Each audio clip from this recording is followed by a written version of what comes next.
कभी उड़ाया था भारत और इसरो का मजाक। आज उसी इसरो को सैल्यूट कर रही है दुनिया भर की मीडिया, क्योंकि भारतीय अंतरिक्ष अनुसंधान संगठन आज दुनिया की सबसे भरोसेमंद स्पेस एजेंसी है। दुनिया भर के करीब 32 देश इसरो के रॉकेट से अपने उपग्रहों को लॉन्च कराते हैं। अब इसरो बना रहा है एक ऐसा जबरदस्त प्लान जिसे जानकर उड़ जाएंगे नासा और एलन मस्क के तोते। इस प्लान से स्पेस में आने वाला समय सिर्फ भारत का होगा। जी हाँ दोस्तों, इसरो के स्टेप बाय स्टेप कदमों ने भारत को स्पेस का सुपर पावर देश बनने की कगार पर खड़ा कर दिया है। एक समय में इसरो पर कुछ देशों द्वारा हंसी उड़ाई गई थी, लेकिन आज इसरो वो मुकाम छू रहा है जहां तक पहुंचना कई देशों का ख्वाब है। इसरो की लिस्ट में कई ऐसे प्रोजेक्ट हैं जिनका खुलासा नहीं हुआ है, लेकिन इन प्रोजेक्ट्स के सफल होते ही इसरो विश्व की सबसे सफल स्पेस एजेंसी बन जाएगी। आज हम आपको बताने जा रहे हैं कैसे इसरो नासा को पीछे छोड़कर कम लागत के साथ उपलब्धियां हासिल कर रहा है। दोस्तों, इसरो की बढ़ती सफलता ने दुनिया भर की मीडिया को भारत का मुरीद बना दिया है और इसरो की जमकर तारीफ हो रही है। खास बात है कि तारीफ करने वालों में न्यूयॉर्क टाइम्स भी शामिल है, जिसने मंगलयान के समय भारत का मजाक उड़ाया था। न्यूयॉर्क टाइम्स के कार्टून में दिखाया गया था कि एक किसान बैल को लेकर मंगल ग्रह पर पहुंचकर दरवाजा खटखटा रहा है और अंदर 3-4 विकसित पश्चिम देशों के वैज्ञानिक बैठे हुए हैं और लिखा हुआ है एलिट स्पेस क्लब। इस कार्टून पर न्यूयॉर्क टाइम्स को काफी आलोचना झेलनी पड़ी और कई पाठकों ने इसे भारत जैसे विकासशील देशों के प्रति पूर्वाग्रह से ग्रस्त बताया। आधुनिक दुनिया में विज्ञान के बढ़ते प्रभाव के बीच भारतीय अंतरिक्ष अनुसंधान संगठन ने अपनी उपलब्धियों से दुनिया के नक्शे पर भारत को एक अलग पहचान दिलाई है। जहां पहले भारत अपने उपग्रह के लिए दूसरे देशों पर निर्भर था, वहीं अब दूसरे देश अपने उपग्रहों को पृथ्वी के बाहर भेजने के लिए इसरो से मदद ले रहे हैं। इसरो ने समय के साथ फिर से साबित कर दिया कि वो पूरी तरह से राष्ट्रीय विकास के लिए अंतरिक्ष तकनीक को आगे बढ़ाने के लिए मजबूती से खड़ा है। जिस देश में कभी साइकिल और बैलगाड़ी पर रखकर रॉकेट इधर से उधर ले जाए जाते थे, उसी देश ने आज चांद और आसमान पर कब्जा करना सीख लिया है। आज से ठीक 54 साल पहले साल 15 अगस्त 1969 में प्रसिद्ध वैज्ञानिक विक्रम साराभाई के निर्देशन में राष्ट्रीय अंतरिक्ष अनुसंधान संगठन का गठन हुआ था। इसके बाद 19 अप्रैल 1975 को इसरो द्वारा स्वदेश निर्मित उपग्रह आर्यभट्ट का सफल प्रक्षेपण किया गया।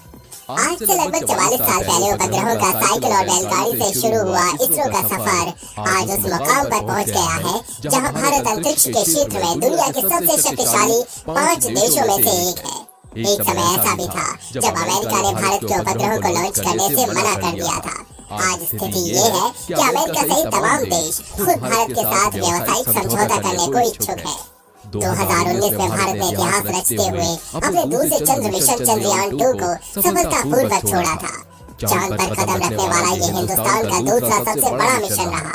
इसे देश के सबसे ताकतवर बाहुबली रॉकेट GSLV MK3 से लॉन्च किया गया था और कुछ समय बाद ही चंद्रयान 2 पृथ्वी से करीब 182 किलोमीटर की ऊंचाई पर GSLV MK3 रॉकेट से अलग होकर पृथ्वी की कक्षा में चक्कर लगाने लगा था। वास्तव में ये भारत के लिए एक ऐतिहासिक समय रहा। आपको बता दें कि 2008 में भारत ने चंद्रयान 1 लॉन्च किया था। ये एक ऑर्बिटर अभियान था। ऑर्बिटर ने 10 महीने तक चांद का चक्कर लगाया था।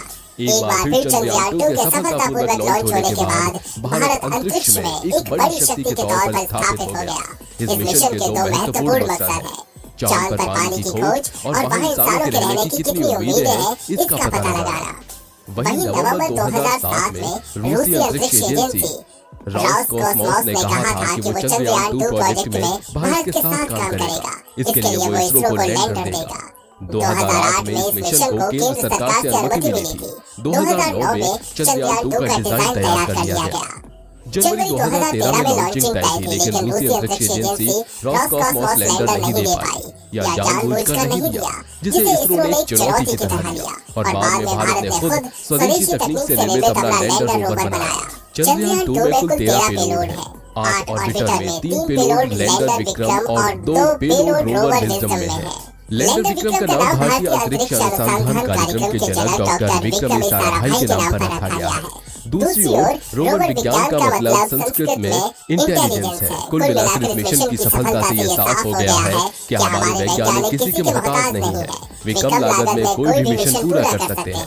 वैसे तो भारत के पहले सफल चंद्र मिशन और मंगल मिशन के बाद से ही इसरो व्यावसायिक तौर पर काफी सफल रहा है और इसरो के प्रोजेक्ट की बेहद कम लागत की वजह से दुनिया भर के कई देश अब इसरो से अपने उपग्रहों की लॉन्चिंग करा रहे हैं। अंतरिक्ष बाजार में भारत के लिए संभावनाएं बढ़ रही हैं।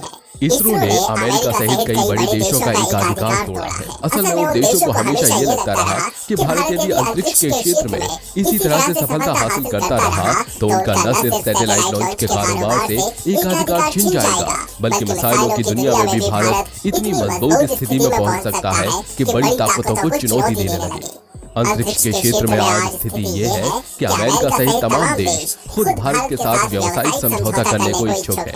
अब पूरी दुनिया में सैटेलाइट के माध्यम से टेलीविजन ब्रॉडकास्ट, मौसम की भविष्यवाणी और टेलीकॉम का क्षेत्र बहुत तेज गति से बढ़ रहा है।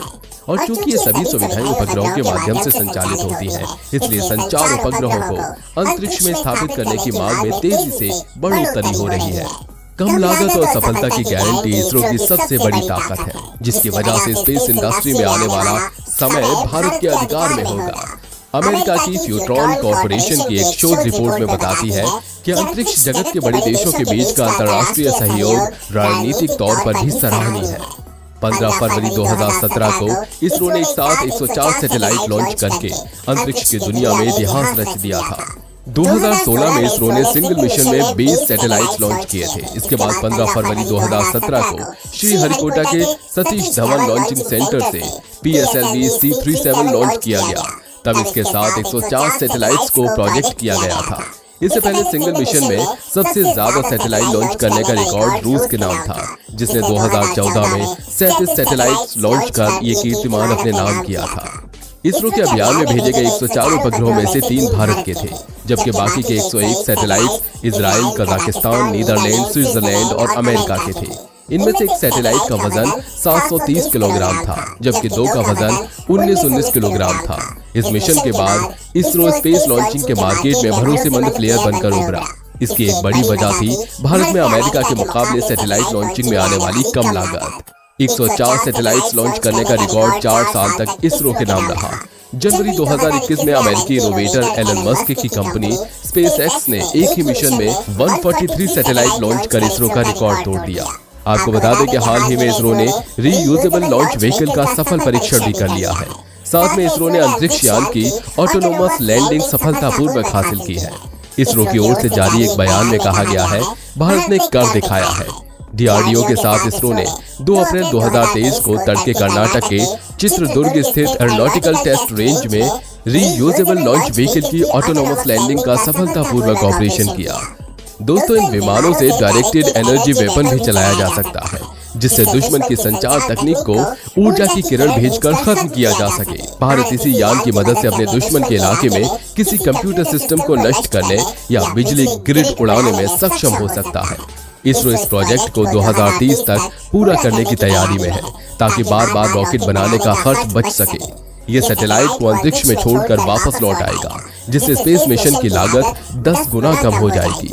अत्याधुनिक और रीयूजेबल लॉन्च व्हीकल के अगले वर्जन से भारतीय अंतरिक्ष यात्रियों को स्पेस में भेजा जा सकेगा। इस परीक्षण में इसरो के साथ भारतीय वायुसेना, centre for military airworthiness and certification ने योगदान दिया। इसरो बीते कुछ सालों में लगातार एक के बाद एक कामयाबी की इबारत लिख रहा है। इसी क्रम में ये परीक्षण भी एक और बड़ा कदम माना जा रहा है। इसरो इस बार काफी लंबे समय से काम कर रहा है कि कम लागत में कैसे अच्छी तकनीक का इस्तेमाल किया जा सकता है। तो दोस्तों, कैसी लगी आपको इसरो की सफलता की कहानी? आप अपनी राय हमें कमेंट बॉक्स में दे सकते हैं। साथ ही वीडियो पसंद आई हो तो लाइक करें, चैनल को सब्सक्राइब करके बेल आइकन को प्रेस करना बिल्कुल न भूलें।